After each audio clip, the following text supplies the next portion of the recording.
No Chill Sports is an unapologetic, high-energy sports show where opinions fly fast and facts hit hard.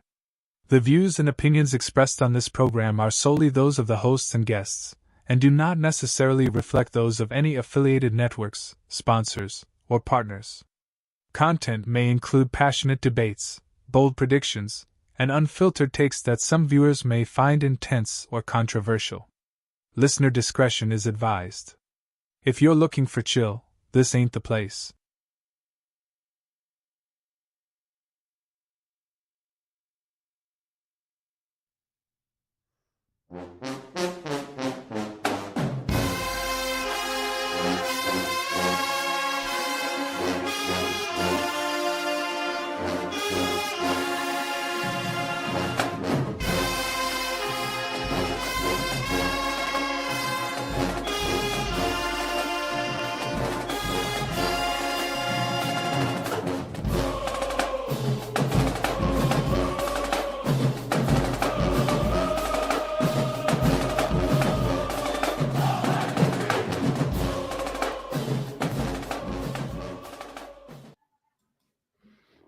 Hey, welcome back to another hot episode of HBCU Hour. Well, the legacy lives loud and the culture takes center stage. From the gridiron to the hardwood, we shine a spotlight on the soul of Black college sports. This ain't just coverage, it's a celebration. What's good with you, my boy? What's happening with you, bro? Hey, we got a good one tonight. We couldn't get our guy Khalil on. He had other obligations. But Running from got that G, got yeah, he might be. Last year, he didn't come on. He was a hot girl summer. He was at the Megan Thee Stallion concert or something for his birthday, something like that. I even made sure it wasn't their birthday this time, but nah, he had other stuff pop up. These gadgets, they graduate, get real jobs and stuff. So you know how it go. But man, we got a good one, man. Get to talk Tennessee State, talk Alcorn State. Got my guys, man. We ain't been able to see them for a minute. Talk to them. I've been looking forward to this, man. Been looking forward to this one. But first, man, before we get started, you know what we gotta do? Gotta give a shout out to our sponsors over at Dubby. Dubby is a powdered energy drink aimed at gamers and individuals seeking focus and energy. It's known for its clean ingredients, no jitters, and various flavors. Dubby is also available in a hydration formula for those needing electrolytes. Dubby achieves its smooth and effective focus with a high-end taste and experience while using no sugars, no fillers, no artificial colors or dyes. Try Dubby today by scanning the QR code that you don't see on the screen or visit on the web at bit.ly/NoChillDubby. Dubby, your taste buds' favorite energy drink. Like I said, we had to bring the guys back, man. Our good man GA, Mr. Big Bad Brave. And also, owner of Sports Illustrated's FCS Football Central, our good man, we know him as Blue, Zach McKenna. Fellas, welcome back, man. How y'all doing tonight? What's good, guys? Glad to be back. So, G, I get why you come on. You act the fool with us. I get it. Zach, I keep trying to figure out. You keep coming back. Say you got success. I ain't saying you're not successful, but Zach, you got success. You got something successful going on. And you keep coming back, risking it all. I'm trying to figure it out, but hey, you like it, I love it. And at this point, man, the DEI is done. It's over. Yeah, he ain't got to come. You have no obligation to be the DEI guest on the show. At this point, you just kicking it because you want to be here. Hey, man, I just appreciate y'all having me. Until I get that email from them upper SI people, we gonna keep showing up. Maybe I shouldn't say this. I want y'all to know Zach boycotted Target too. I'm just saying, I'm throwing it out there. That's what I heard. I'm just saying he with us. We try to save money now. I can't afford Target. We shopping at the Dollar Tree right now. Yeah. But fellas, man, I'm glad to have y'all back on. Talk football, man. It's in the air. I smell it. The trash talk has picked up. the Twitter Oh, it's escapades. up, son. You already know. Twitter streets tough to be in right now, man. Yeah, and we last episode we had Zach and Banks on, and Banks made some comments about the swag and stuff. I'm just gonna say Zach was the reason why that came up, because he asked the question in comments, and I posted the question, just meant and it spiraled from there. I was like, okay, well, this is what we're doing. Here we go. So, and then there was on social media. It started a wildfire. On social media, there was some people upset that we didn't have any swag representation on the show. So I'm sorry, G, but unfortunately, you have to be the swag representation today. I'll take it. Hey, they might not like what I got to say, but you know what I'm saying? I will take it. Oh man. Everybody, if you're watching, let everybody know we usually go live on Twitter, but we're not going live on Twitter. We were trying to push YouTube more. Paris in the building. What's good? She say G looking different. I said the same thing. She said G looking very different. That's the first thing everybody say. Yeah, I like a bird. I got a bird face. G got the bird boy face. look like he in high school. Yeah, he pledging. Don't tell nobody. But she said Zach got the grown man beard. Bro, me and G went opposite directions. He shaved all his beard off during the off season. I just grew mine out. Man, I'm looking forward to, so this episode, when I think we first started playing it, was gonna be a lot different. Simply, I mean, not just because St. Khalil, but Tennessee State completely changed coaching styles and everything. Zach, what is it? Well, can we talk about that for a minute? Eddie George leaves, goes to Bowling Green, and in comes Coach Barlow, yeah, who leaves the UFL's DC Defenders, who then they go on and win the UFL championship. Yeah. So, Zach, just talk about Tennessee State and how that kind of transpired on that end. On one hand, I mean, it was kind of expected, right? Because Eddie was linked to a whole bunch of different jobs. I think he interviewed for Kennesaw State before Jerry Mack ultimately got that. He was linked to some other ones. I think that the biggest thing that was unfortunate for Tennessee State is that Bowling Green had that external issue that made that position open up so late in the cycle that it put Tennessee State way back. Because it's hard for a G5 program to recruit in the spring and have to start over.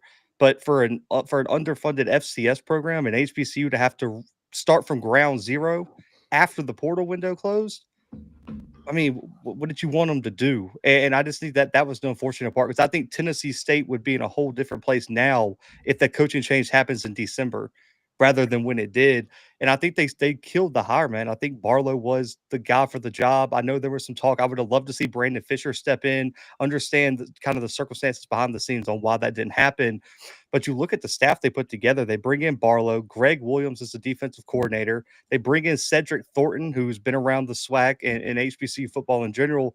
And Shannon Harris is still supposed to join the staff for this upcoming season. Because we have seen coaches do both, right? Where they coach at a college in the fall and then they go back to the UFL in the spring. And so I don't know if he's going to double time, but he could. And I do think the Defenders are going to make a strong push for him to come back next year after what just happened and then going on to win the title and everything. But the biggest thing for Tennessee State is the reason this was so hard for me to go through is you saw Eddie build year after year after year. And I mean, you guys have had me on for how many years now previewing Tennessee State? And I've told you guys the past 3 years, they're this close. They're this close. All they need is this to happen. And they finally had all the boxes checked, right? They make the playoffs. They compete well against Montana. For some reason, they kicked the Junior Bergen. They had a chance to win that game late. And then all of it's wiped away. And now you're starting right, probably even further back down from where Eddie was starting when he got there. So how quickly does it take? How quickly can Barlow and the staff get them back to a competitive level in the Big South? Obviously, that's going to be my biggest question. Well, you got to imagine that half of your coaching staff just got done coaching like 2 weeks ago, last week. So they haven't really had a chance to to have spring or any, even just be around the players to see what they're working with and kind of have meetings and things like that. So they're behind the 8 ball.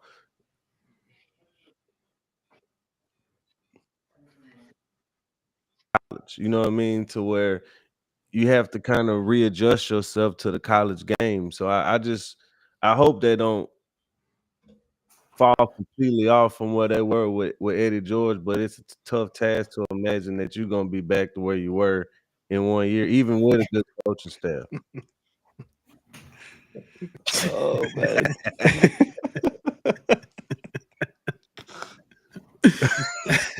Oh God, bro. Oh, they about to let me have it. I'm just letting y'all know. Oh man. Yeah, I forgot the question. My bad. I know you were talking, Zach. I forgot. No, it's all good. Like I just think that not only the being late hiring a head coach, but most of your staff not joining until basically this week. I just think it puts them even further behind the 8 ball than they already were. And with him not being in college, recently, I just wonder what that readjustment to college coaching would be like. And hopefully they don't just fall flat on their face in this first season, and they kind of put something positive together to build on. Because, like, if you look at what he did with DC, they were okay his first year at DC, but this team that won the championship was the team he built. You know what I mean? And it was his philosophy, basically, offensively and defensively. Shannon Harris just kind of stuck to what Reggie had already done, and it was obviously good enough to win the championship. So we know that Barlow can build a team. It's just in this day and age with the transfer portal and all that kind of stuff, how consistent can he be?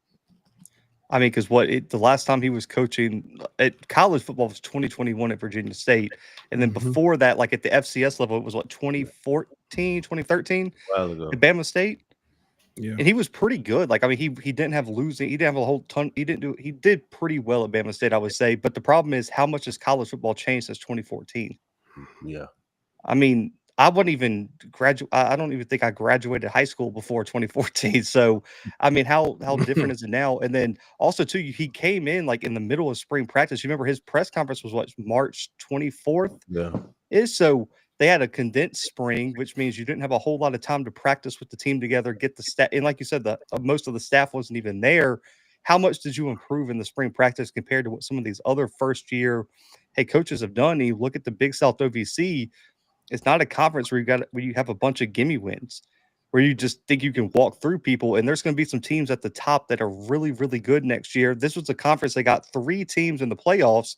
It had 4 teams tied for the conference title. So there's not a whole lot of wins there that you feel great about just on paper right now. But I'll be honest with you, Ant. I don't think year one should count against him. And I said when he took the job, if I'm negotiating a contract, if you give me a 4-year deal, it's really a 5 because year one, don't take anything. Year 0, yeah. Yeah, it's year 0. And I kind of feel the same way for A&T's coach because you walk in and you kind of, it's like walking in the locker room and seeing a bunch of walk-on level players. And you're like, what am I going to do with these guys? And I just think Barlow year 1 is a wash. I don't care if he goes winless this year, guys. I don't care if he goes winless. Next year, give them a full recruiting cycle, and they should be better because they have a proven staff with really, really good coaches. Yeah. Coach Thomas, going into year 2 with Alcorn. Thoughts on last year and how that went, and disappointed, satisfied. Oh, definitely disappointed, especially after that last game. Definitely disappointed. Didn't finish where I wanted us to, but I kind of go off like what Blue said about it's not as bad as Reggie Barlow. I kind of gave my coach a pass last year. I thought we had some cultural problems that we needed to fix. And when coach came in, he didn't fire. He's one of the few coaches in the nation. He didn't fire any coaches when he got in. He didn't cut any players. He told him last year just test year. Last year was a test year. This summer has been much different. Okay, this summer has been totally different. Listen, it's been some people mad, because it's been totally different. So last year went up the point. So I'm giving him this year. He getting more of his pieces in. and I'm excited to see what he's gonna do. But I got full faith in him. Everybody be asking me, "G, you still trust me?" Yeah, that's still my guy. That's still my guy. So I still got full trust in him. They already on you, man. I already know. I already know. So we know it's hard to replace, something when you have a dynamic back like what y'all had. It's hard to replace that, and you know what I mean, with one guy. Like what y'all looking like offensively, and who we need to keep an eye on for y'all offensively. Well, I'll start running back Jacoby. He actually back. He coming back this year. So Okay. He'll be back. We returning most of the offensive line. I think our running game gonna be. That's gonna be. I'm really excited about our offensive line. I'm really excited about our offensive line. Coach Jermaine Watson came in. He brought some nice transfer in. I really like Jaden Bryant. He's a transfer from Norfolk State. He had a really good spring. He got two massive big tackles in, one from UTEP, one from East Mississippi, another one from Cali. So he brought in a lot of talent on the offensive line to go along with it. We had a freshman All-American come back. We had all 2 or 3 all-conference players come back. So that the competition, everyone gonna really help us out. I think the offensive line gonna be one of our strong suits this year with on the roster. We're gonna be able to run the ball. And I thought last year we was able to run the ball, we just couldn't throw it. So I thought we did a good job bringing in receivers, real receivers. Last year we had a quarterback that moved to receiver and T. Adams. Great kid, love T. Adams gift, but he wasn't a natural receiver. He was starting receiver for us, and the other 2 starters were two guys that were redshirt freshmen that never had really played college football before. Those are our wide receivers that we had out there, and I think that also made it even harder on the quarterback position when you're not really getting much separation. So I think we went out there and we addressed that with Jacoby Matthews from FIU, Jarvis Rush, a transfer from Akron. I think we did really, really good. They've got a guy from JUCO. I'm blanking on his name right now. Sandifer is his name, big 6'4" receiver, who I think gonna be really, really good. We just went out there and got some natural, true pass catchers, and I think that's gonna help us out. And also Tyler Macon, their receiver, he had a big spring at receiver as well. He looks natural now. He took the time to really put himself in wide receiver shape. Last year he made the switch during the year, but he wasn't in wide receiver shape. So what happened? He pulling hamstrings, things like that, because the wide receiver shape is different. So he made some big time catches in the spring as well. So I'm excited about us offensively. The question mark, what everybody will ask about the quarterback. We brought in a few. Andre Washington, transfer from University of Charlotte. We just signed a kid from Coffeefield, JUCO. Jalen Tolbert from Howard, and then Trey Lawrence is back. So it's gonna be a battle. See what we do at quarterback. That's the big question mark right now. Who's gonna step up and take that quarterback position? Quarterback is the question for everybody, pretty much. In HBCU, because we know if you got a quarterback, you already, what I'm saying, you put yourself in the driver's seat. With the coaching change, the late coaching change, the transfer portal and everything. Blue. Tennessee State. What I don't even know what to say. What do they have left, after everything? I mean, I could tell you right here. So we did our Big South OVC preview, and it's funny. So their online roster still has some transfers. So we were going through and just taking people off the list, and it just got sad. At one point, I just want to throw this out here. So we defined significant returning contributors as people who played more than 200 snaps last year. They have 1 tight end, 1 offensive lineman, 2 defensive tackles, one of which we only got to count because he played in 2023. He missed last year with an injury. 1 safety and 1 corner. Ouch. That's what we got coming back, guys. That's all we got for y'all. Like, we were listing key returners, and we got people on there that had like 7 tackles as a key returner. I mean, you got, listen, Anthony Smith at guard is going to be really good. They got a pretty good tight end in Hoth coming back. Lacey played sparingly last year at wide receiver. I really do like the young corner. He's a freshman that's coming back. Kamani Cobbs at corner probably was borderline FCS freshman All-American. If he would have played more, Spencer Roof at safety is a guy who I like. They got Kim Brew at defensive tackle coming back as well. But outside of that, guys, I mean, they returned 1 starter from last year's team and Anthony Smith at guard. And that's it. And then Latham Snipes started 2 years ago, but missed last year due to injury. So they really only got 2 guys with any starting experience. So it's going to be a whole new roster next year. I really and truly, like, all those transfers they brought in are going to have to play right now. Man, they spent their spring just learning everybody's name. They didn't even have time to practice. What's the name and where you from? Yeah. Or they had the tape on the helmets. They had the tape on the helmets like back in high school. Man. Tape. I was thinking on the jerseys, you know how I had a patch. They're gonna say, "Hello, my name is." Tape on the jersey. They got a lot of 33. Yeah, for So, real. Yeah, a lot of numbers. Oh man, that's crazy. Because I looking at this schedule that they have, it's a manageable schedule. For who? Yeah. Tennessee State. It's so hear me out. It's a manageable schedule, but with what they're going through and having to learn about it, don't look so good. So in a normal year, it's okay. Yeah, if Eddie was coming back, it'd be a schedule that would probably set you up to maybe make another run to the playoffs potentially. But with the turnover, it's going to get brutal, especially when you got like North Dakota State week 2. Yeah, that's we gonna get there. We gonna get there.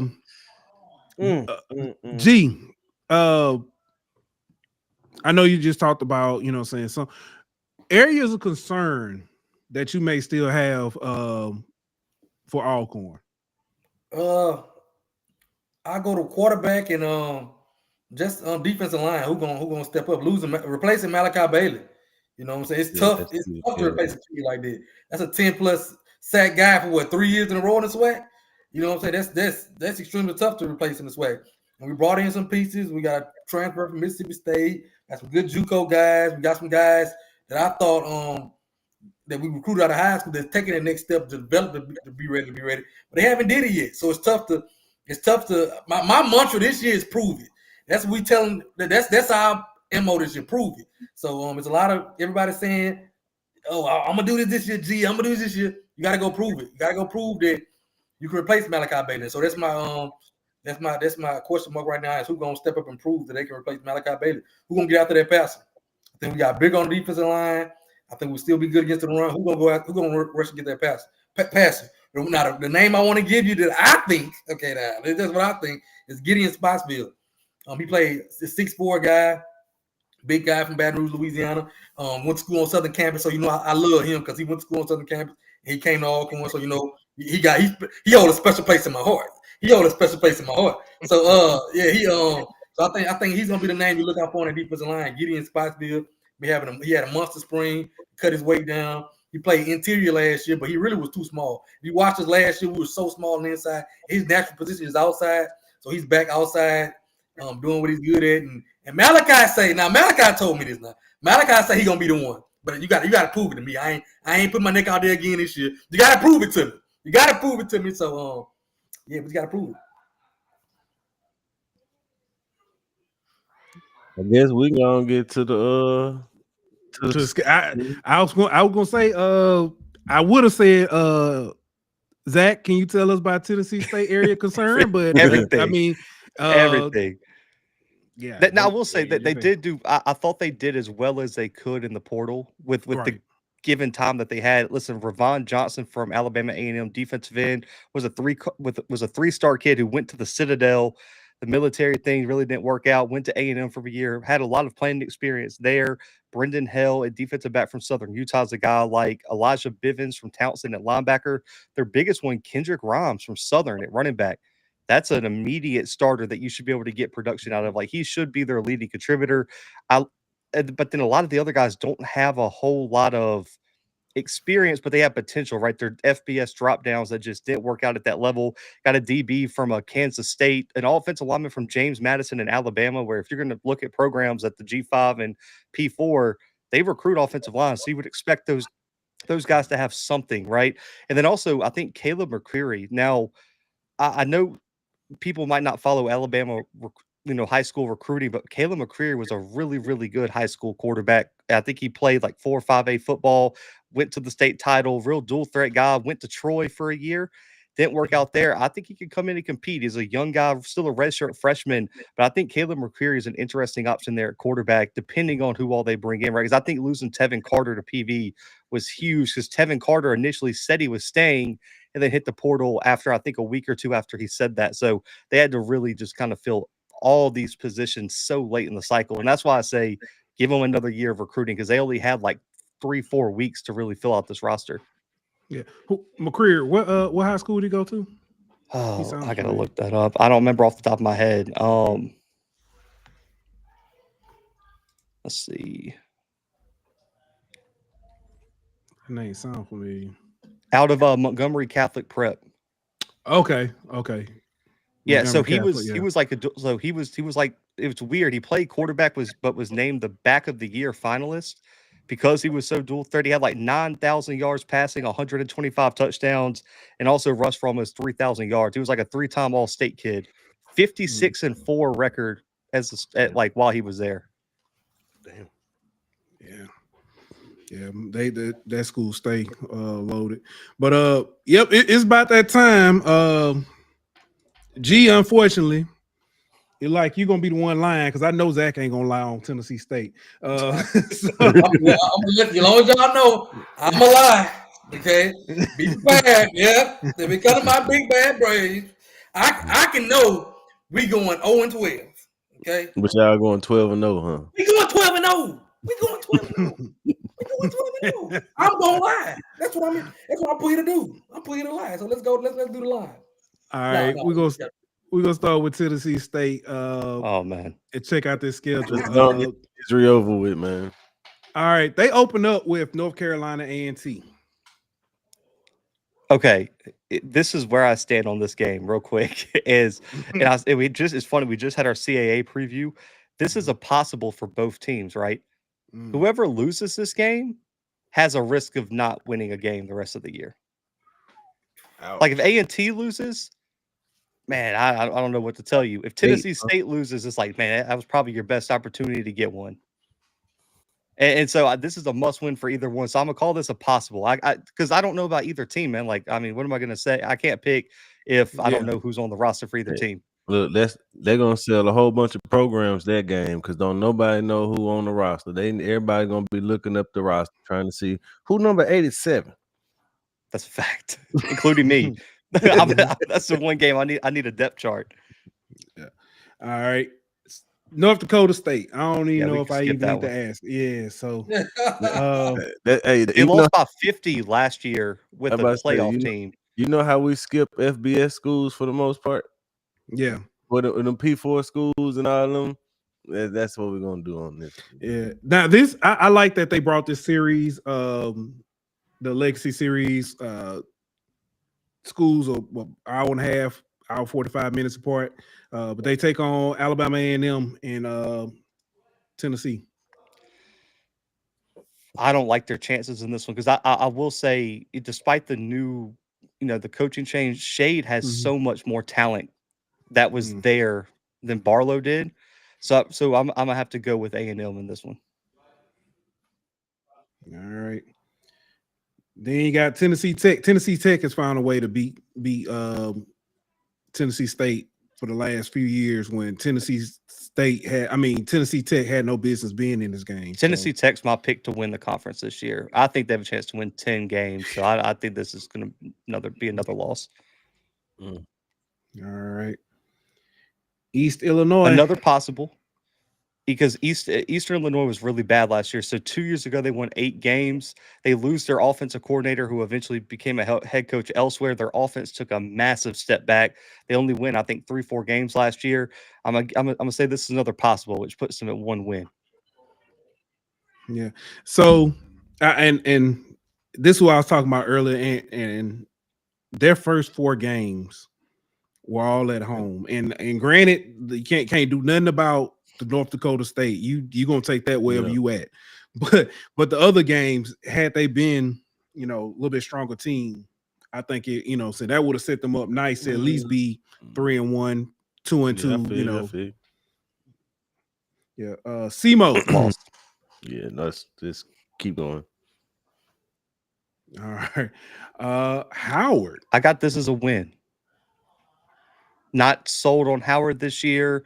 Homecoming at home, I think Tennessee State could be super desperate, and they would have a few weeks of being tested right and maybe find their identity. I think this is one they try to they find a way to pull out. All right. You got Western Illinois. Loss. Then you got Lindenwood. A possible, but a loss. I think Lindenwood could be a dark horse in the Big South OVC next year. All right. UT Martin. A loss. All right. Then Gardner Webb. A possible. Gardner Webb had a lot of turnover. Again, at quarterback's a big question mark. Defensively, they have a few question marks. This one's at home, a must win for Tennessee State, so I can give them a possible. All right. You got Charleston Southern. A win. Charleston Southern's probably the worst team in the conference. Not much coming back. I would say Charleston Southern's probably going to fire their head coach this year if things don't turn around. I can see this whole staff potentially being gone after this year, so that's probably a win. All right, so I got them at 3-9 with the possibles. Yep. So, yeah, it's I'm with you. Kind of this season is more of a wash, and saying let's build, set the culture, and go from there. All right, G, let's talk about them big bad Braves. Y'all opened up in Natchitoches. Yeah, opened up in Natchitoches on a Thursday night. I think we're gonna go down there and make a statement. We better. So, I think we're gonna beat Natchitoches. Right. Natchitoches. Well, they won one game last year. If they haven't won a game in 2 years. Yeah. Okay. So yeah, we should go down there and handle business in Natchitoches. We better now. We don't have the big business in Natchitoches. I ain't gonna lie to y'all. Now with the transfer portal, you never really know. Miracles can happen with the transfer. You hit on a couple players and but we go down there losing Natchitoches. Woo. Gets hot in Norman. Woo. Yeah. So we should get take that one. Well, man, Stuttering Noob says Spade schedule. Yeah, so here's our rules when we go through the schedule for those of you who are new to it. We're gonna do it like Spades. If you got a possible, every 2 count as a book. So that's the rules on that. So we had to come up with that one. No mind. Last year we had somebody every game was impossible. We just played football. Yeah. All right. Then y'all come to the hill. Y'all come up this way. I got us beat A&M. I'm not on the A&M hype train like a lot of people are. I'm not, I haven't seen too much. I haven't been overly impressed to where I think they're going to make a humongous step, especially in year one. I think Sam Shea is a good coach. You're going to need some time to build it, but year one, I don't see him making a humongous step. So I got us beat A&M at home as well in Huntsville. All right. Let's keep trucking. Don't make me lie. Hurry up for a lot. Hurry up. Hurry up. So I was about to do it. Don't embarrass me like that. Southern Heritage Classic. Y'all taking on UAPB. That's another one. I just don't see no improvement in UAPB right now. So I got us going down there in Memphis, where I think the Southern Heritage is going to be a big game for us. We got a big alumni base in Memphis, so I think it'll be a fun time. And I think we go down there and get the W. Now, but I will say this. This will be on my upset watch list, though. I'm going to put this on my upset watch. It's one of them sleeper games for us. Especially we start out 2-0. Now we're going to Memphis. We're going to be going in early. We're going to have all the festivities the day before and, maybe overlooking Memphis. Overlooking Arkansas Pine Bluff. So, that's why I've been behind the scenes saying, man, we got to prove it. I don't believe none of that. We got to prove it this year. So, but all right. Then y'all welcome in PV. I'm going to sound like a broken clock. I just don't believe it. You got to show me. I just don't believe it yet. I just don't believe once again, this hype train.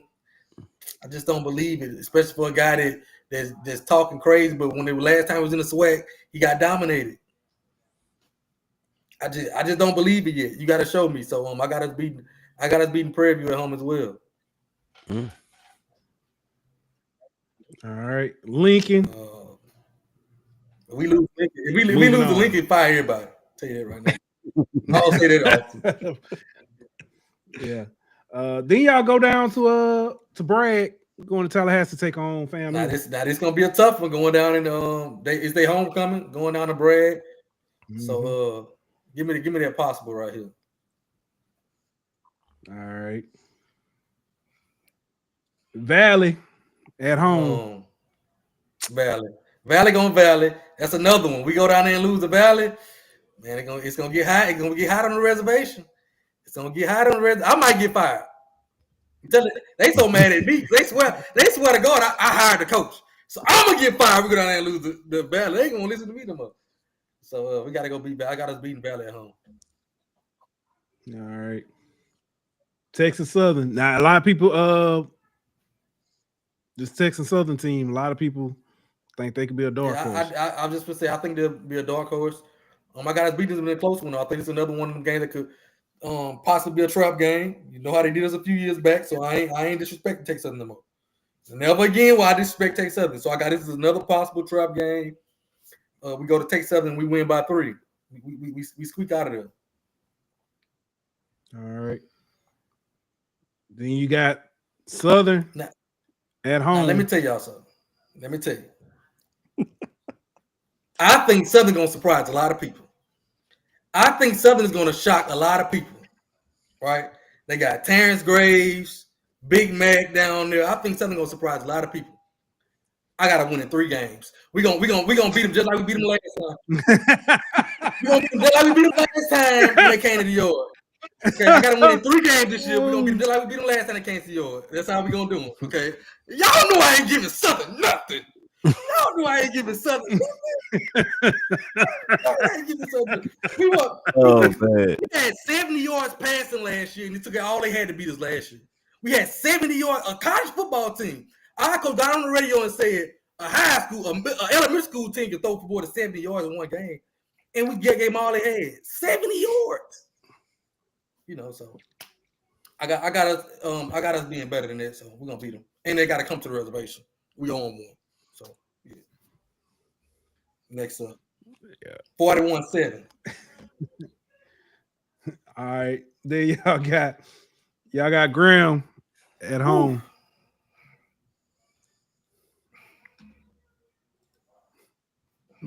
I got for that revenge. Yeah, looking for that revenge from last year. Yeah, I got us beating ground. That's another one. I just don't trust. Somebody got to show me because I don't trust these dudes. I don't trust them. So Grambling as well. I got us. We beat them in the hole last year, and we got that monkey off our back after not beating them in 25 plus years in the hole. So now they got to come to us, and I think we're gonna take care of them at home. I just don't fear Grambling, and you can tell them I said that.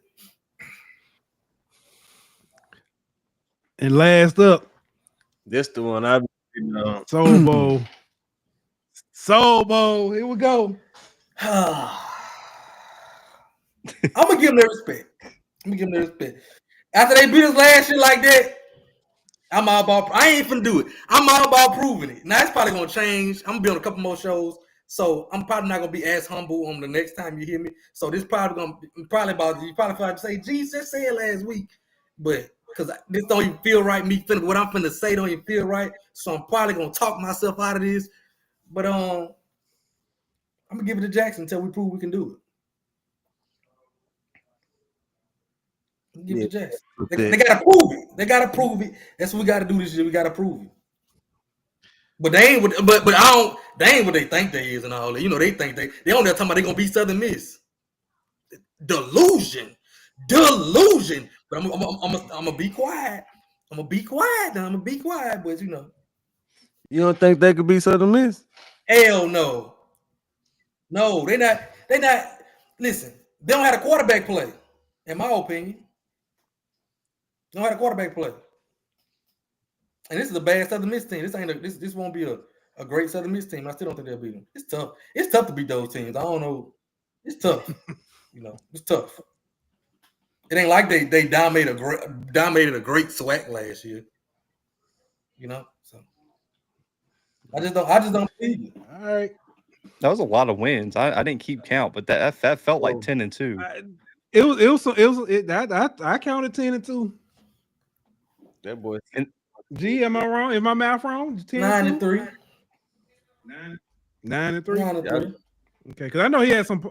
I know he had some. I had a possible. what I had a possible with. Okay, I had a possible with the FAMU.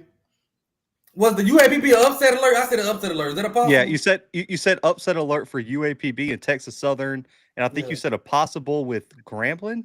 No, fam. Fam. Yeah, fam was the possible. Mm-hmm. Yeah. So yeah. All right. I don't know if I like this humble G. We're gonna have to wait till he grow his facial hair back or something. That's where all my powers went. Hey, that's where all my powers went.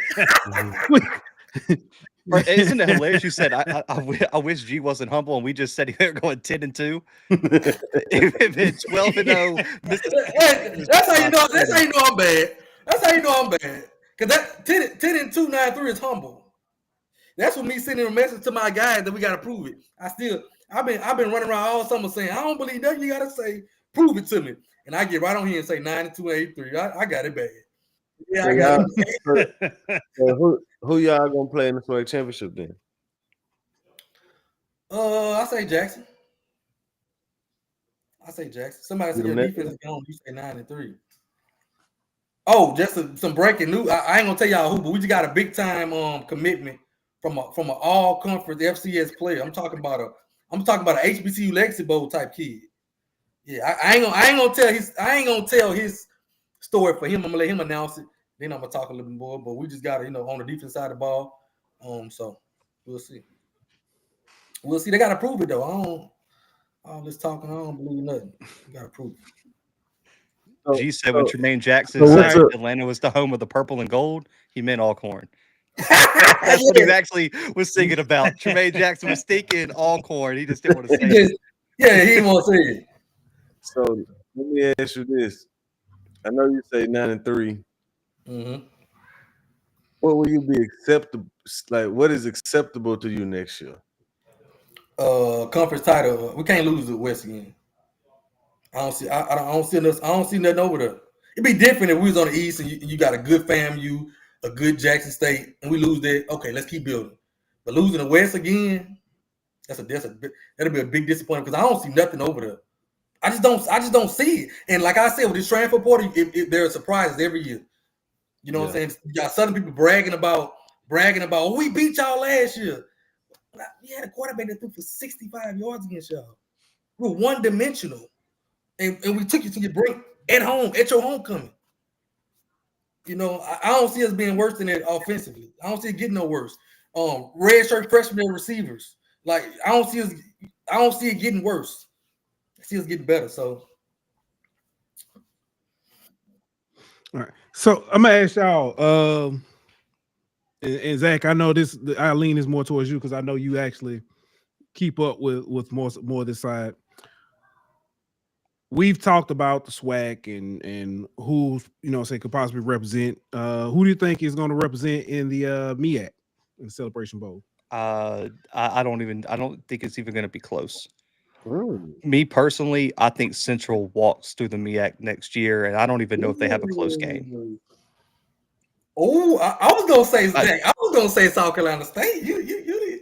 I'm not super high on South Carolina State next year. I think the turnover.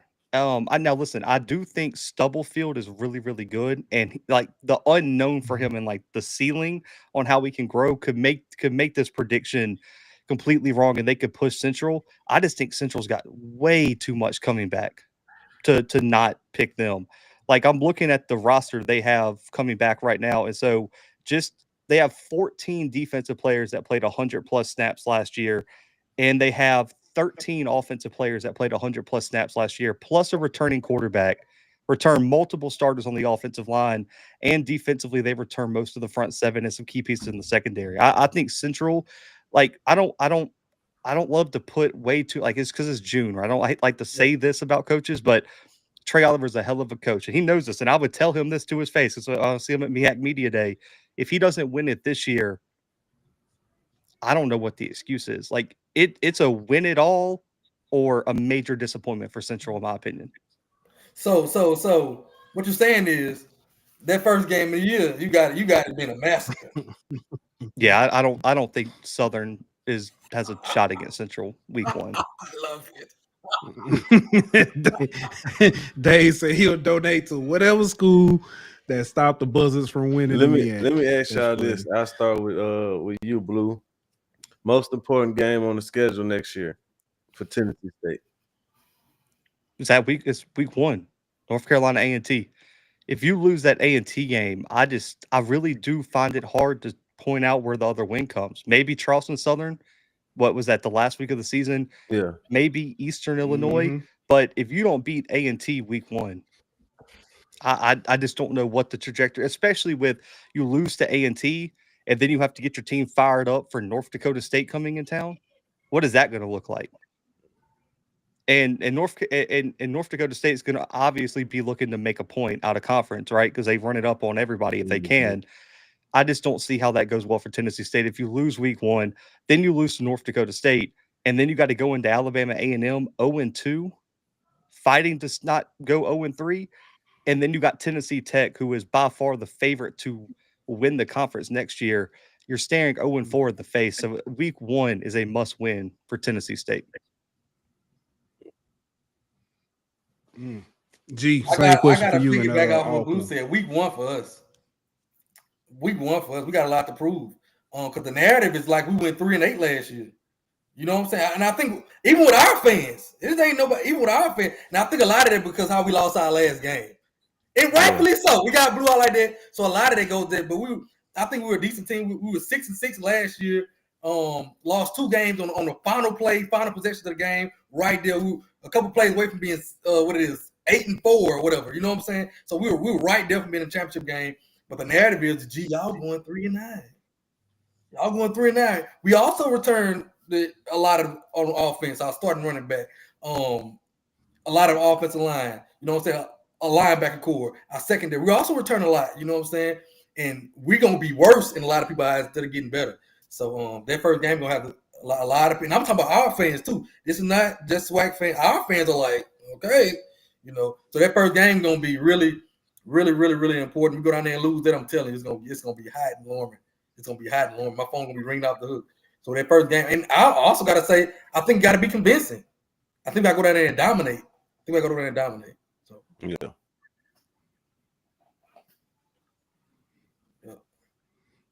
Blue Nick said, "This is your guy, Nick from Nashville. We got some y'all guys. Do. They just didn't play last year. That was the only point of like they weren't the guys that we were expected to be back. But no, like I said, they recruited really well.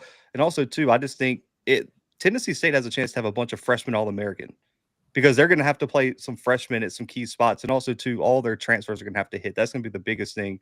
Yeah. I'll be curious to see how they've recruited and how those guys develop. But I still think year 2 for Barlow is way more important than this year, in my opinion. Year 2, you should be right back in the middle of the pack of the Big South WC, if not pushing for an at-large bid into the playoffs. Like year 2's got to be that year. Year 1, man, just get through the season and see what you have, and then also retain some of these guys you develop year 1 who are getting a lot of reps that you maybe didn't expect after the season before Eddie left.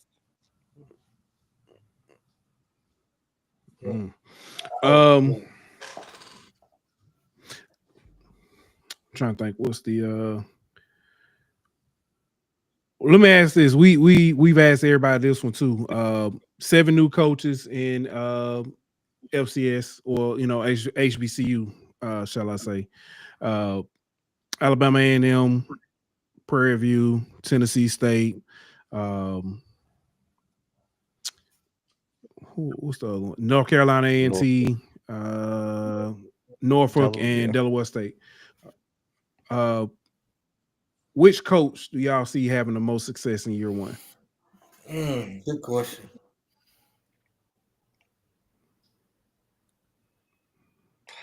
God. Good question. And I actually got a spinoff of that. Like it's difficult, right? Because those programs are in such different places. Like Valley too. I'm sorry, yeah. Because what does success look like for Delaware State and Valley? Because if they win 4 games, like all of us are going to be like, well, damn, they can coach. Coach of the year. Coach of the year stuff winning 4 or 5 games. But then if you look at Tremaine Jackson, Sam Shade, to do that, you're going to have to win the conference. That's crazy. Yeah, that's I told y'all they were gonna start. I already knew it was coming. I knew it was coming. Oh man. I'll say this. Yeah. I know G's not sold. I know there's some people not sold. I do think PV is going to be way better than they were last year. I do think it says something that as a head coach, Tremaine has won at both of the last two places he's been. The first of which, because listen, Valdosta, everyone kind of succeeds there, right? Like and that could be your excuse, but the place he was before that at Mesa, like that school does not always have success, and he was able to immediately turn it around. And I do think the biggest thing is this is what's tough evaluating transfer, right? I really do value experience. And I do think PV got some guys with proven experience. They didn't get they got some FBS drop downs with no playing experience. They got a lot of D2 guys that were really good, and they got a lot of FCS guys with a lot of experience elsewhere. So I do think PV is going to take a big step forward. And then I do think Norfolk would be my second pick. It's going to be PV or Norfolk with Mike Vick. I think those two flip the rosters the best for all the first year head coaches. Yeah. What's good, Johnny? Johnny been making sure he let everybody know about Central. He wants to know what happened the last time North Carolina Central played Southern. So what did happen last time? Adrian? Adrian Crook said, LOL, you won by 7 points in 06. 06 was a long time ago. God. A long time ago. Hey, racking my 20 years brain. ago.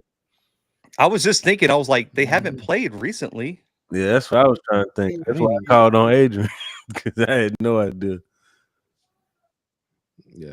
But yeah, so you I think man, for us, Zach, going back to Alcorn. Oh, go ahead. I was trying. I'm laughing at Adrian. you always count on Crook now. You always count on him. So Zach, you going with Tremaine as your answer? Yeah. All right. What you got, G? I'm gonna go with Sam Shade, and then followed by Mike Vick. Yeah, just making. I think A&M returned a lot of players. To me, this is just what you return matters more than what you bring in my opinion. What you can, the players you recruit to stay matters more than what you bring in, man. It's tough to bring to my PB point. If PB brings these same players in December, February, I feel better about it. Bring a lot of these kids in post spring, it makes it hard to. It makes it hard for me. Now it could be done. You never know. It could be done. But for me, that makes it tougher for me. So I'm gonna go with Sam Shade and Mike Vick down there in Norfolk. Even though I don't think they'll be great year one, but No, I ain't necessarily looking for great. And like Zach said, what is success? I'm more looking at because success they might not necessarily just win say surpass 6 games, but yeah. True. So let me ask this, and G, we'll start with you because I think you kind of answered the question. Who was set up for more success by what they were left? I'll say A&M. You got a quarterback that played. You got some offensive linemen, defensive linemen, a few linebackers that played. So I think A&M was set up for the most success. I think PV lost a lot. They lost a lot. So I'll go with A&M.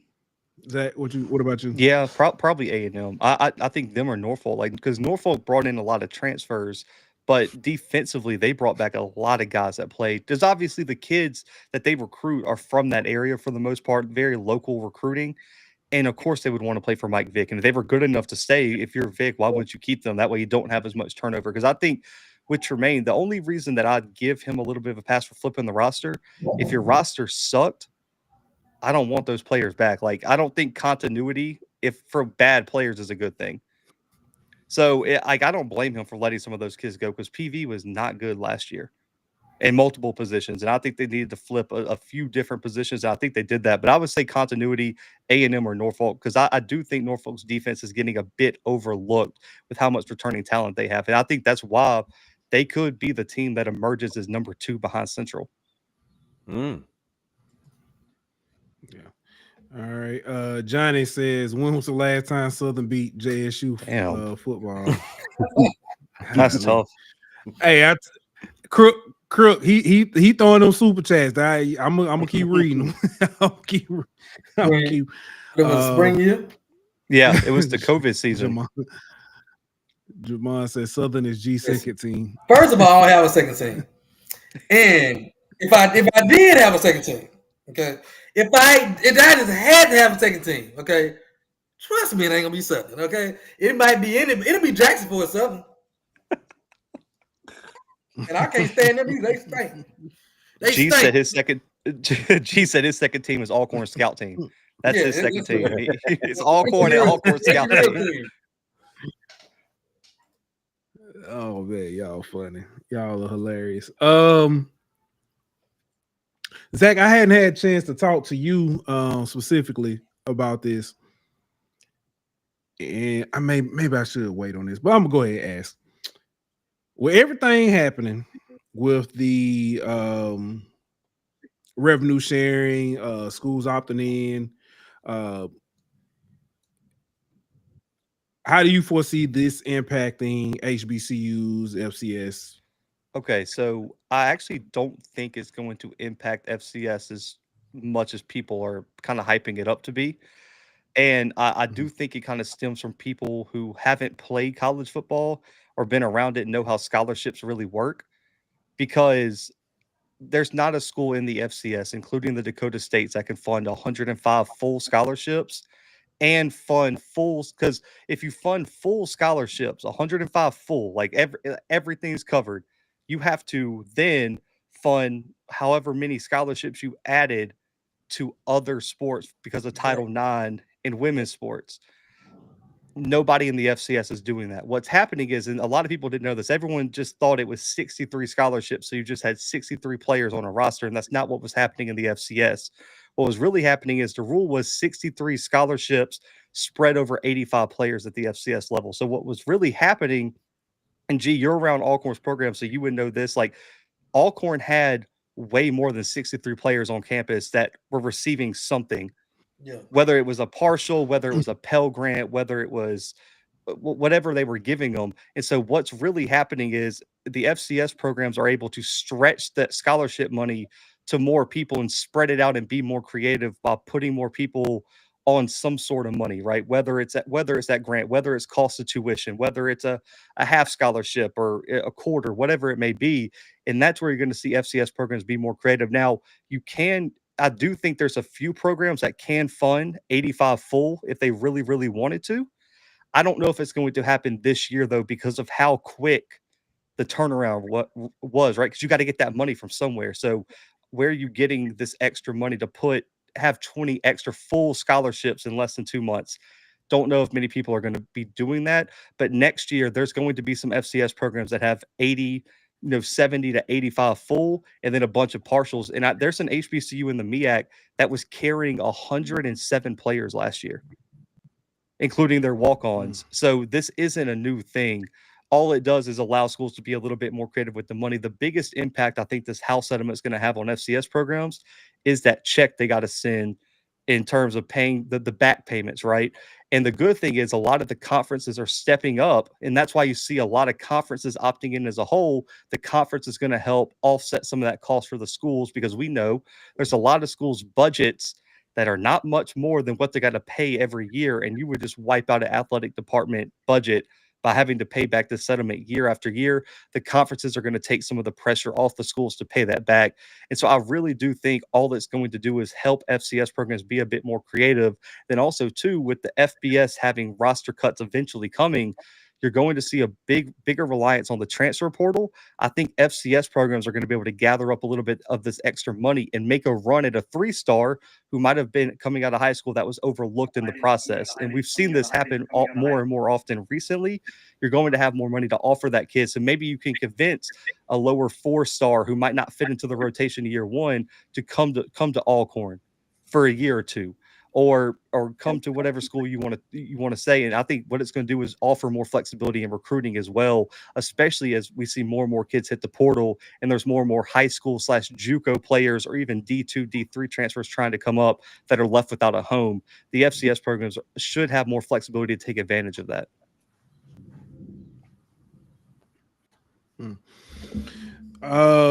Fellas, before we get y'all out here, I'm gonna ask this question. Outside of, and G, I start with you, outside of Alcorn, what's a matchup you looking forward to this season?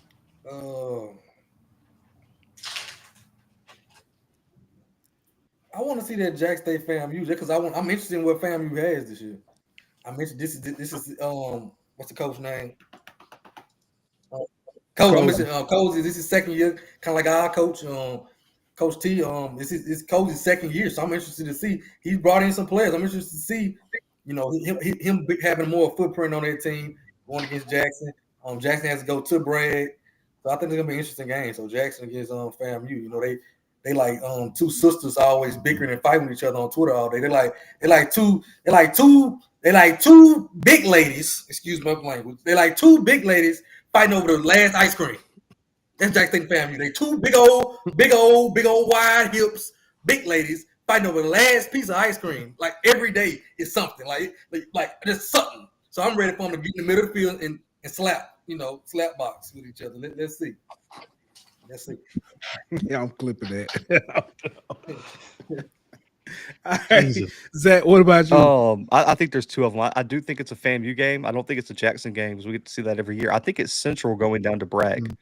Yeah. That's going to be a massive game, and I think that's a huge game for Central, especially if they slip up in conference and find a way to finish 5-1 in conference and not make the MEAC championship. That game's going to be key to getting them an FCS at large bid, with the Ivy League being added since there's one less at large bid this year. The other one, and since it's not really a Tennessee State game, so I can pick an Alcorn game. It's the battle of the purple and gold, man. PV coming to the reservation in Lorman.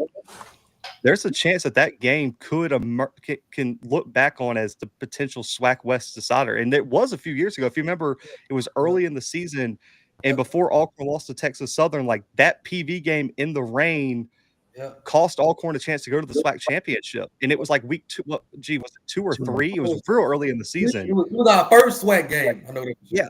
And Alcorn lost a close game, and that cost Alcorn the division. And I think it could have the same effect this year. Yep.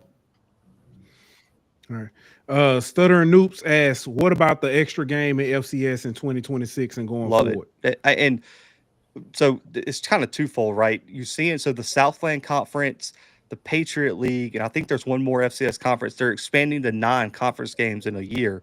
The SWAC needs to do that. We need 9 conference games in the SWAC. In that way, Alcorn versus Alabama A&M counts for a conference game, and Alcorn's not wasting their time going to play Alabama A&M for nothing.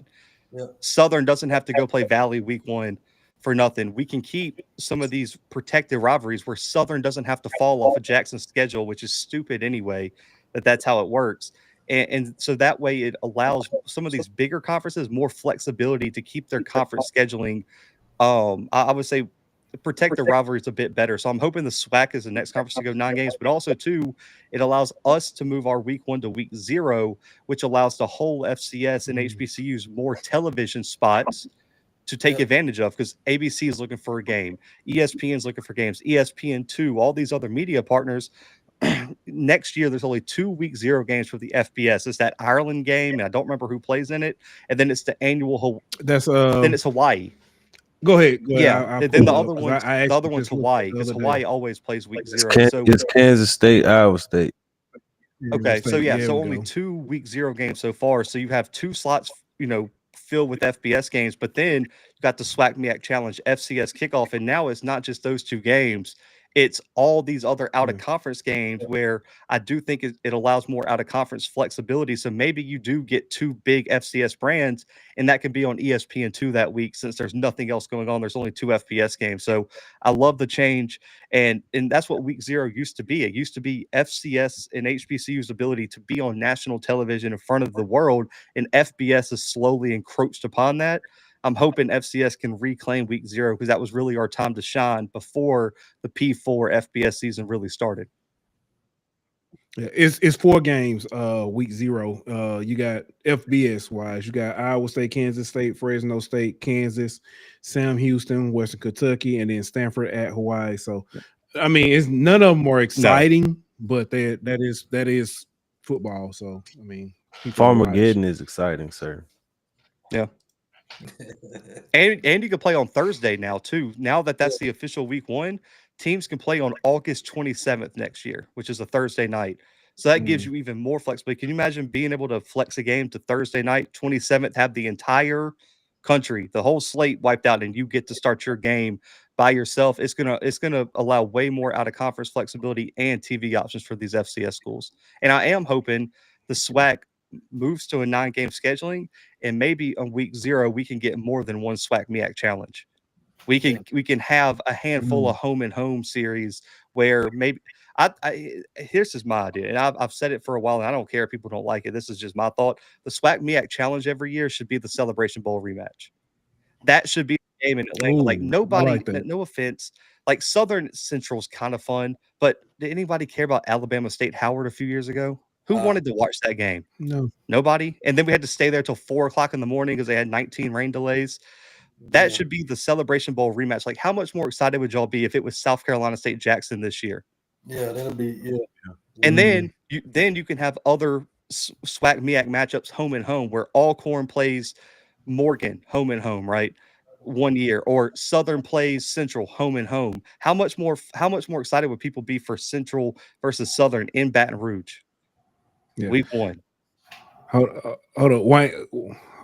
My man, what's good, Wayne? He says non-conference game would be so dope for the SWAC. 3 non-conference frees up to play some good FCS teams. I agree. Let me give y'all my take on this though. I would like to see it. I just would hope. I don't know if this is possible. That some kind of way our commissioner can kind of put some stipulations, because it's going to be a couple of these schools that are going to get the extra game. And they're gonna put Lincoln on there. You know, I'm upset that we playing Lincoln home. Yeah. And they're gonna put Lincoln, they're gonna put Virginia Lynchburg, you know, and it just, for me, if I pull my hair out, I can't stand Florida Memorial. Florida Memorial. So if we could put some stipulations to where, you know, some kind of way, look, let's get another FCS team, you know, because I don't want to. I'm so sick of the Lincolns, and the Lincoln, California, the Lincoln, Missouri, 2 different Lincolns. It's like, I'm gonna tell you what I'm tired of, and I joke about it, but I'm tired of seeing SWAC schools and MEAC schools trying to win the SIAC or the CIAA. Come on. It should only be reserved for historic rivalries, like Winston-Salem and Central. Like, I get it. That's a real rivalry, or like Tuskegee, Alabama State. Play it. Like, I get it. I really do. But all the other ones, like Morgan plays what, like 3 Division II teams, and like Lincoln. They play 2 back-to-back, and then the 3rd week is homecoming. They got Lincoln or Virginia Lynchburg or somebody like that for homecoming. So yeah, like, come on, man. Who and this is the pushback I get. So this was the pushback I got when I first suggested this, is that these schools make more money from games like that, or like there's more interest from the fans. So like the argument that I got 2 years ago was Alcorn fans would be more interested in going to watch Virginia Lynchburg play in Lorman than they would if Nichols came to Lorman. And I just don't believe that. I don't think so either. I just don't like, and this came from a Southern fan that told me that, and was like, we'd rather go watch this game than play Nichols. And I'm like, wow. If that's the case, you're just not a football fan. Right. Like, you're just out there for something else. That's fitting, though. You know, that's fitting because, you know, that's a band school. That is a band school, so that's fitting that they would say something like that. It's very much Southern's brand to say something. The other argument was that these other FCS PWIs don't bring fans. Does Virginia Lynchburg have a single fan? Have y'all met a Virginia Lynchburg fan? Have y'all ever been in Walmart or wherever you're shopping and seen a Virginia Lynchburg shirt or a Florida Memorial shirt or a Lincoln? Has anyone, have y'all ever met anyone that's had 1 class credit at Lincoln of California? Are we sure that's even a school? Or is that just they parents don't want to come play? Like, that's a money. I was that's a thinking money Bishop, lottery front. Like, what are we doing? Virginia. What was school they shut down? Virginia College. Oh All no, of Virginia College.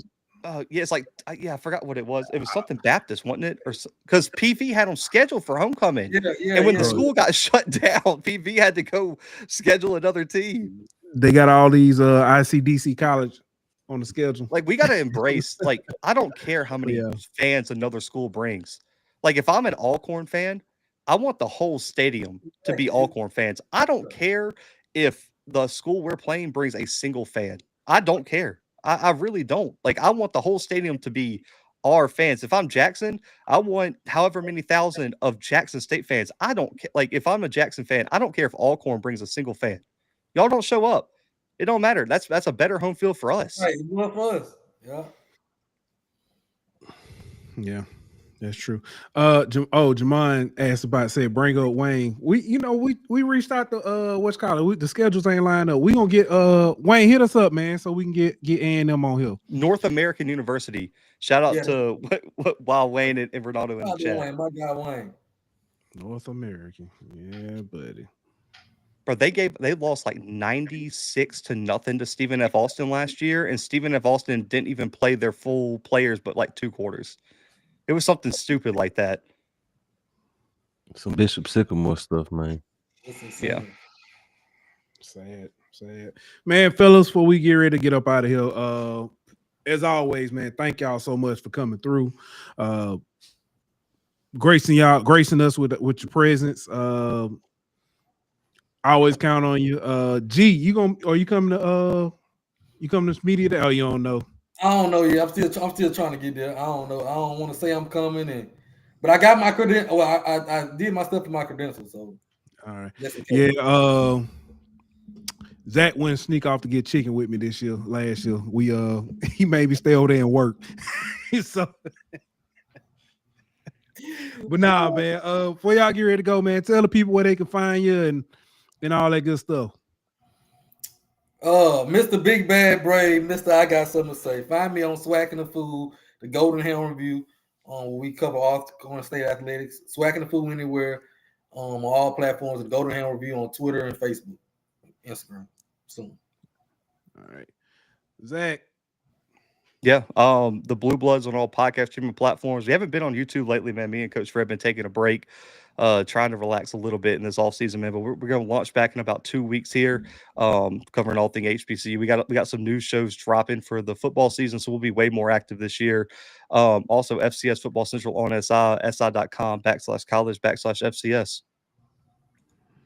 All right, we got. I don't know if we got anything exciting else coming up. We gotta get Alabama A&M and Alabama State. Yeah, I know. Yeah, that. Who do we have come up Monday? Right now, only thing confirmed is Bethune. We got some open spots. We gotta get. But we got Hale Wildcats from Bethune coming up. We probably get. I gotta reach out to Erica, see if I can get her back. Wayne, if y'all free, holla at us. We gonna take. I want to see y'all get Erica for Howard.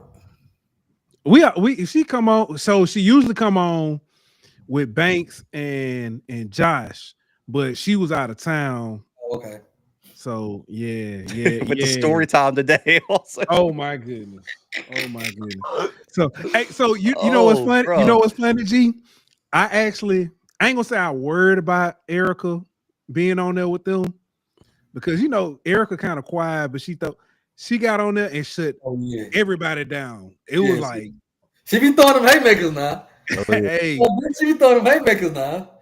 And that was the year that Howard beat Central and won. Boy, they put 50 on them too. After Trey talked all that shit at Media Day too.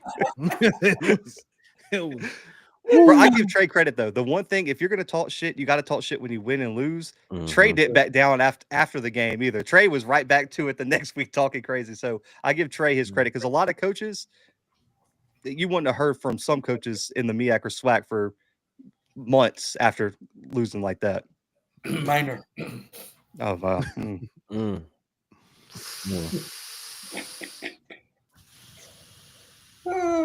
Well, no comment. On that note.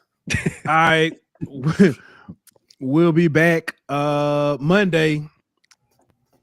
And like that, we out.